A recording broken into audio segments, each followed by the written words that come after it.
What's going on? It's Alexander here, back with some more Dragon Age Inquisition. One of her enemies. Question now forced to reckon.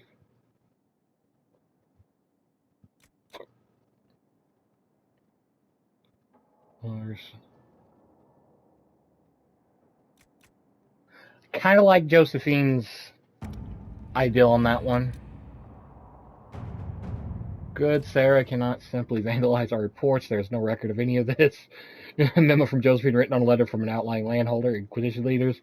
That reports of a gathering of resources to be moved into divinatory hands. I send this with the hope that you have the means to track who may be responsible. I overheard the possibility, but further inquiry yielded no more detail. Folding well above my stations in the Wildervale. Sarah has scrawled several notes below, also a sketch of a Randy Nug. What? Squire with a limp says horses for 20, small force. 3 farmers say they were kicked out of homes, route, whatever. Merchant says the carts are heavy for carrying armor weapons. Says they shortchanged him, so he didn't tell about Wobbly Will. We'll slow them through to pass. That's right. Go away later. Germany will have supplies at last. Their stock happens to be mostly weapons. They won't last long. Trust information. Buying at the caravan would expose whether it is a lead to an honest merchant or a conspirator against us. I kind of like Liliana's on that one. Serpent of Nerevar, negotiating a deal for weapon plans. Yeah. By the Civil War, the Imperial Army against Grievous, but they must also address lingering issues at home. Weaknesses in the Vale, no doubt heightened due to the rift. The demons on the road between Valford and Montesmar. This would demand a call to action at the best time. Unfortunately, the increased number of travelers on the roads, when attempting to restore trade and displace civilians returning home after the war, has made the situation worse. The head of the Imperial Army has requested assistance from the Inquisition. Doubt the army needs the assistance of a full complement. Just live how I. Yeah, I like that one. Shade Draculus, Dowager. Let's see what all we got over here. Lord Enzo of Antiva, which is Leon of Ventoria smuggling Red Lyrium into Antiva. As far as they have evaded our grasp, we believe Lord Enzo of Rialato is assisting them. Enzo is clever. Newton has relations among Antivan royalty. If we approach him without proof, he will bury his tracks and turn his allies against us. We must handle this carefully. They're at the same night of each week. House empty, send a few servants during that time. My agents can pay a visit. Sorry, invited Lord Enzo's house. Kind of like that one, because, like, then there's a chance he might not go. Some of these are interesting. End. What? There's a lady sitting amidst the tattered splendor of her nobility. You can see as an ancient name, high and esteemed. She may restore wealth and dignity to her line by marrying the man whom she was promised at birth. He is prosperous and powerful, but leaves her cold. The lady sits by her casement and gazes at the soldier who truly has her heart. It's the maker for deliverance. She prays for intervention. A sudden knife, and we hear her cry. Now, how will the maker's instrument strike? Will he strike, and not for the herald to unravel? And she asks. Okay, that's devious, and I kind of like it. Assassin's not for us to say she should not. Who knows? Killing for love better or worse than killing for father. That's devious, and I kind of like it. We might send Liliana with that one. In trouble in Skyhold. Nighttime and Hard Nighttime 3, the repunching side by side on the table, along with a note. Nightingale. Several similarities to events in Barrick's books, but all are slightly off. Dead magistrate was not in his home. Man found murdered in locked room was a comp, not magistrate. Executors did not send warning note directly to Donan. Obviously, object of plot is Sword of Hissarian, not a penny dreadful author. Close look at the rip-off book shows numerous grammatical and spelling errors that seemed random at first, but ciphers believed might contain coded information. They are clearly linked. Either the murder investigation or the code might lead us to a target. Got in and out of Skyhold without being seen. The cipher in the book might lead us to them.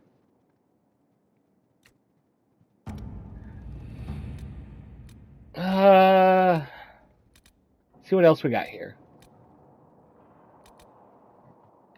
Wait, what? Reparations for Redcliffe. Redcliffe has Inquisition. That's and when the mage decide lost control of his abilities to farm this. Matter to be concluded without the element of the crown.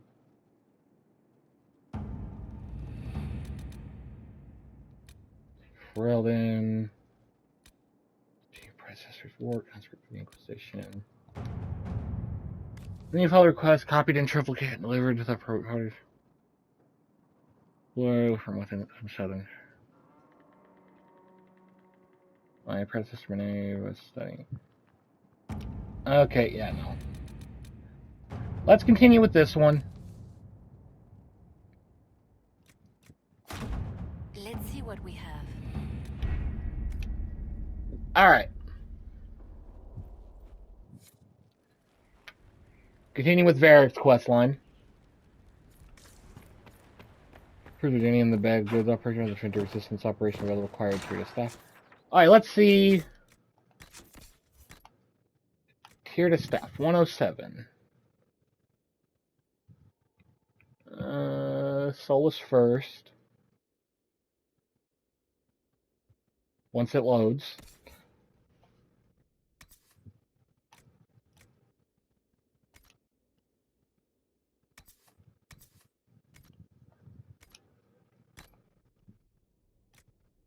Okay, now it's showing that you can actually... I was like, why is it showing they still can't equip that? Alright. Dorian, 65, 79. And I like Vivienne with the sword thing for if we ever do get her specialization unlocked. Stone man, Inquisitor. Best of the... Let's find our way to speak with Vivienne. And then we'll go speak with Morrigan. Quick diversion. Because I just thought about something. Because I think I may know... Ready to answer the great mysteries. It'll be wonderful. Okay, nope. Let's say, I think I may know why I haven't gotten the thing for Liliana's quest, but there's no more there. It shows we can enter from either side, so...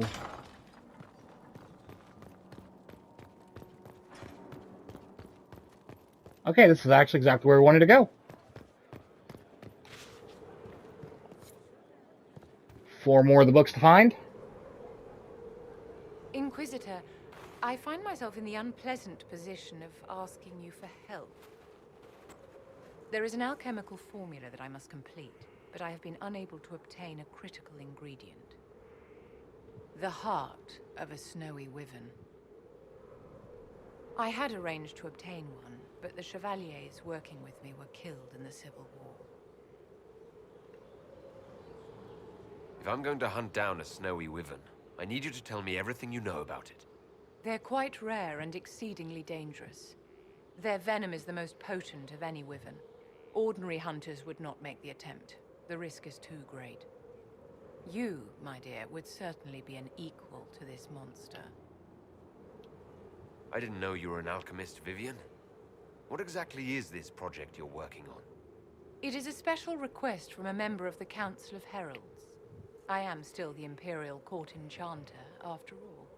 The matter is private. That is all there is to say. You want me to risk my life to get this thing for you, but won't tell me what it's for? My dear, it is hardly proper for me to blab the secrets of those who put trust in my discretion. You wouldn't want me to speak about your many issues, I'm sure. I don't care. I'm not a hunter. Why do you think I can help?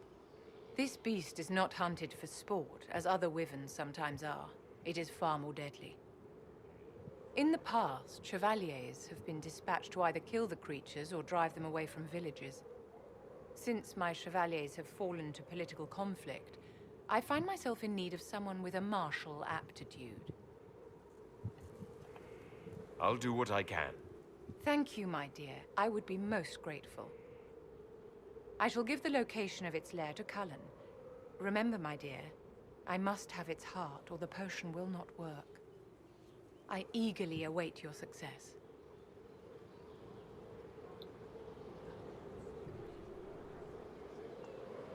You acquitted yourself well enough in the game, my dear, and now you have the gratitude of an empire. Well done. Alrighty.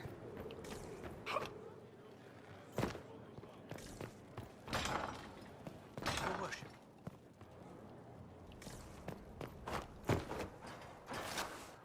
A working nursery with not a space wasted. We'll want for nothing. Your worship, What is your evaluation of our supplies? we are groaning with resources. A reflection of your competence and inspiration. As you were. Of course, Inquisitor. Okay, Morgan's over there. Inquisitor? Can you tell me anything about Corypheus? I know nothing of the man personally, but the Chant of Light speaks of what he claims to be. No matter their power, their triumphs, the mage lords of Tevinter were men and doomed to die. Then a voice whispered within their hearts, "Shall you surrender your power to time like the beasts of the fields? You are the lords of the earth. Go forth to claim the empty throne of heaven and be gods." That was one of the old gods speaking in their dreams. Yes, Dumat as I understand it. In secret, they worked magic upon magic.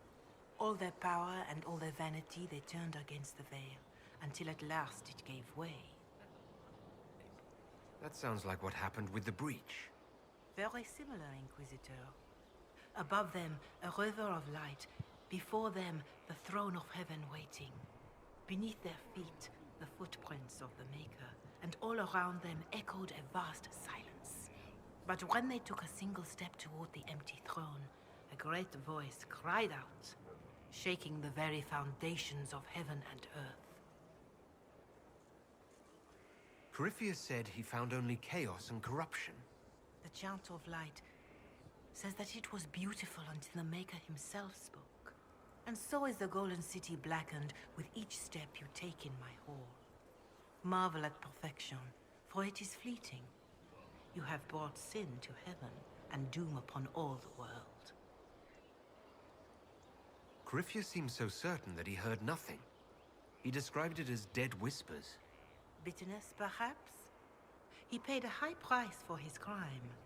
Violently were they cast down, for no mortal may walk bodily in the realm of dreams, bearing the mark of their crime. Walking bodily in the realm of dreams is exactly what Corypheus said he did. But the mark, could it be related to the mark I bear? I cannot say. Perhaps Andraste saw clearly and we misinterpreted her words. It was always taught that the mark they bore was the shape of Darkspawn. Bodies so maimed and distorted that none should see them and know them for men. That is all I know of your adversary, Inquisitor. Some of the Chant of Light describes what we've seen and what Corypheus said, but not all of it. The Chant of Light is the work of mankind. We of all people must accept that mankind is fallible. Listeners may have misheard one of Andraste's songs. Just one word sung incorrectly could change everything. And how many verses were stricken or changed for foolish political reasons, like the Canticle of Ch.2.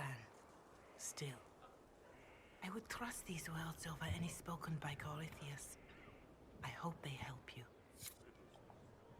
Herald of Andraste. I don't believe I've had the chance to speak candidly with a revered mother. Can you tell me about the Chantry? I presume you mean deeper questions about the organization itself. I trust the Chantry at Ostwick taught you the basics. What is your stance on magic? Andraste put it simply. Magic must serve man, not rule over him. However, those words must be put into the proper historical context. Andraste led a rebellion against the Tevinter Imperium, whose magisters controlled most of the world at the time. Even then, she never called for all mages to be put to death. She believed in peaceful coexistence. I don't recall the Chantry being as tolerant of magic as you describe. No. The Chantry is an imperfect vessel, pulled in every direction by those who would steer its course. Yet the Templars rebelled precisely because divine Justinia was not restrictive enough. Perhaps the Inquisition will find a better way. Why does the Chantry allow only human women to become priestesses? The official doctrine is that elves and dwarves have turned further from the Maker than humanity. And as for men, the chant holds that they are more vulnerable to anger or passion. But in truth, it is simply political, added after Andraste's death, like too many of our beliefs. If you don't believe these restrictions are what Andraste wanted, why haven't you tried to change them? Has the current state of the world not taught you the folly of fighting too many battles at once? I chose to use what power I had to help peasants forgotten by the nobles of Orlais. I believed there would be time to address their inequality under the Chantry once we had saved them from starving. There were calls for an exalted march to put down the Mage Rebellion. What was your opinion? It was ignorant gossip. An exalted march only succeeds when it carries the will of the people. Even then, it cannot be undertaken lightly. People are too easily frightened. We cannot destroy everything they fear. An exalted march is justified only against a true threat to this whole world. It is an offense to the Maker to use it as a political bludgeon, or as a means of spreading the chant of light. What about the exalted march that conquered the elves? That is a hotly debated matter in some circles of the Chantry. The elves had conquered Montsemard and threatened Val Royeaux itself. They were not helpless victims. But even then, Orlais was the only nation to provide troops. It was hardly an exalted march of all the faithful. The Maker wishes his world to spread by example, not by war. We win no converts with blood. Farewell, revered mother. Be well, Inquisitor. Then we got one more thing to talk about. Can you tell me how our people are doing? What would you like to know? Skyhold, how are people elsewhere? How are our forces Don't know if we've had that. Skyhold doing? Still in shock, for the most part. To see Haven destroyed so soon after the Conclave. You saved many, but still lives were lost. And traveling through the wilderness did not make treating injuries easier. For all that, though, more people arrive every day. Some are... Okay, now we've is growing. I pray had that one. wisely. Do you have information on people elsewhere? The refugees in the hinterlands are desperate. Without help, starvation or war will claim many lives. With the rift near Crestwood sealed, the villagers have begun rebuilding their homes and lives. People are vanishing in the hills of Emprise de Lyon. It may be demons or something worse, but they are terrified.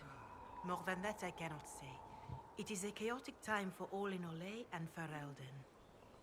Farewell, revered mother. Until next time.